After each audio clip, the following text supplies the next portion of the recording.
Bismillahirrahmanirrahim. Assalamu alaikum.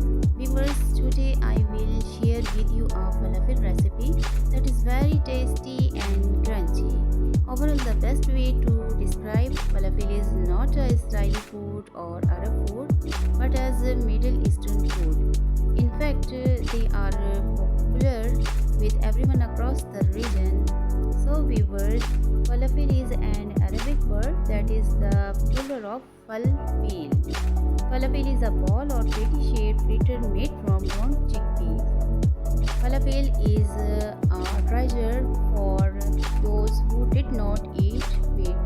It is served in pita with salad, pickled vegetable, hot sauces, hummus, and tahini based sauces. It becomes a rich and healthy meal. So let's go and see how falafel is being made in Farzana's kitchen.